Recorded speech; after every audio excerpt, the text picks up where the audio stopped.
Inna dina indallahil Islam. Assalamualaikum warahmatullahi wabarakatuh. Saudaraku seiman yang dirahmati Allah, Rumaisah adalah nama lain dari Ummu Sulaim, seorang sahabat wanita dari kalangan sahabat Nabi Shallallahu Alaihi Wasallam. Beliau adalah ibu dari sahabat mulia Anas bin Malik radhiyallahu an. Dahulu menikah dengan Malik, setelah itu menikah lagi dengan Abu Talha. Di antara kisah yang menunjukkan kesabarannya adalah saat putranya meninggal dunia. Ia begitu ridho dan sabar atas ketentuan Allah kala itu. Berikut kisahnya. Dari Anas bin Malik radhiyallahu an, ia berkata bahwa putra Abu Talha sakit. Ketika itu Abu Talha sedang keluar, lalu putranya tersebut meninggal dunia. Ketika Abu Talha kembali, ia berkata, "Apa yang dilakukan oleh putraku?" Ummu Sulaim malah menjawab, "Ia sedang dalam keadaan tenang." Ketika itu Ummu Sulaim pun mengeluarkan makan malam untuk suaminya. Ia pun menyantapnya. Kemudian setelah itu Abu Talha menyetubui istrinya. Ketika telah selesai memenuhi hajatnya, istrinya mengatakan kabar meninggalnya putranya. Tatkala tiba pagi hari, Abu Talha mendatangi Rasulullah SAW dan menceritakan tentang hal itu. Rasulullah pun bertanya, "Apakah malam kalian tersebut seperti berada pada malam pertama?" Abu Talha menjawab, "Ya." Beliau Shallallahu Alaihi Wasallam lalu mendoakan, "Allahumma barik lahuma." Ya Allah, berkahilah mereka berdua. Dari hubungan mereka tersebut lahirlah seorang anak laki-laki. Anas berkata bahwa Abu Talha berkata padanya, "Jagalah dia sampai engkau mendatangi Nabi Shallallahu Alaihi Wasallam dengannya." Anas pun membawa anak tersebut kepada Nabi Shallallahu Alaihi Wasallam. Ummu Sulaim juga menitipkan membawa beberapa butir kurma bersama bayi tersebut. Nabi Shallallahu Alaihi Wasallam lalu mengambil anak tersebut lantas berkata, "Apakah ada sesuatu yang dibawa dengan bayi ini?" Mereka berkata, "Ya, ada beberapa butir kurma." Lantas Nabi Shallallahu Alaihi Wasallam pun mengambilnya dan mengunyahnya. Kemudian beliau ambil hasil kunyahan tersebut dari mulutnya, lalu meletakkannya di mulut bayi tersebut. Beliau melakukan teknik dengan meletakkan kunyahan itu di langit-langit mulut bayi. Beliau pun menamakan anak tersebut dengan Abdullah. Dalam riwayat Muslim disebutkan dari Anas bin Malik, ia berkata mengenai putra dari Abu Talha dan istrinya Ummu Sulaim. Ummu Sulaim berkata pada keluarganya, "Jangan beritahu Abu Talha tentang anaknya sampai aku yang memberitahukan padanya." Diceritakan bahwa ketika Abu Talha pulang, istrinya Ummu Sulaim kemudian menawarkan padanya makan malam. Suaminya pun menyantap dan meminumnya. Kemudian Ummu Sulaim berdandan cantik yang belum pernah ia berdandan cantik itu. Suaminya pun menyetubui Ummu Sulaim. Ketika Ummu Sulaim melihat suaminya telah puas dan telah menyetubui dirinya, ia pun berkata, "Bagaimana pendapatmu jika ada suatu kaum meminjamkan sesuatu kepada salah satu keluarga, lalu mereka meminta pinjaman mereka lagi? Apakah tidak dibolehkan untuk diambil?" Abu Talha menjawab, "Tidak."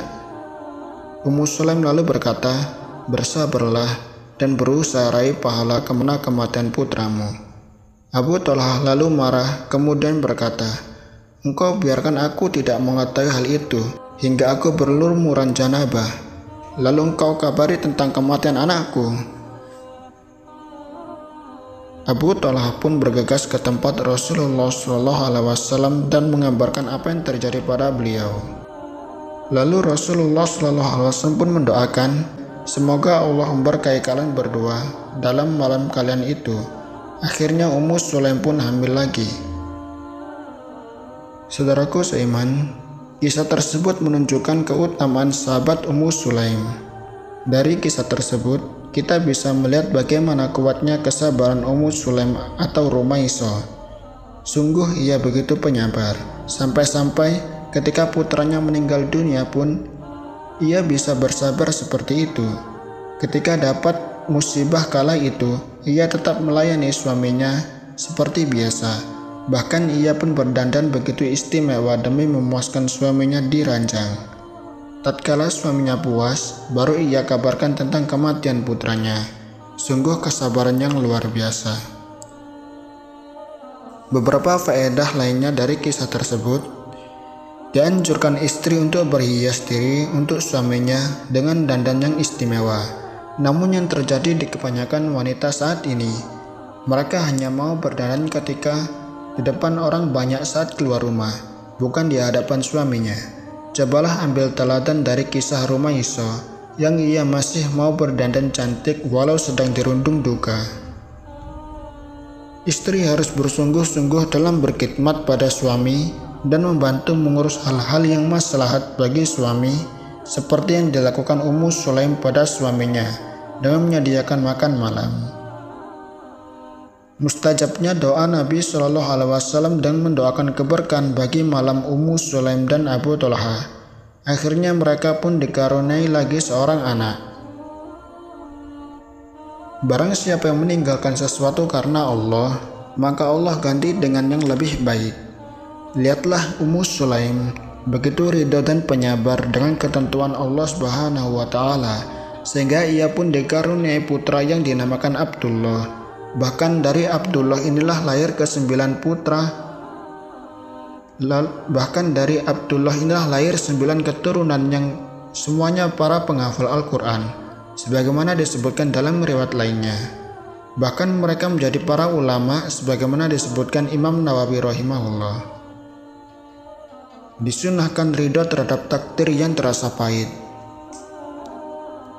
Sesuatu yang bisa menguatkan sabar adalah dengan seseorang mengenal dirinya sendiri bahwasanya ia berasal dari sesuatu yang tidak ada. Manusia adalah milik Allah. Yang manusia miliki hanyalah titipan dari Allah yang sewaktu-waktu bisa diambil. Disunahkan melakukan tahnik dengan mengunyah kurma dan dimasukkan dalam langit-langit mulut bayi. Hal ini juga disunahkan berdasarkan ijma atau kesepakatan para ulama. Disunahkan memberi nama pada si buah hati pada hari lahirnya. Disunahkan memberi nama yang terbaik bagi anak dan sebaik-baik nama adalah Abdullah. Boleh meminta orang solih untuk memberikan nama pada anak. Hendaknya memberi kabar kematian pada orang lain dengan lemah lembut.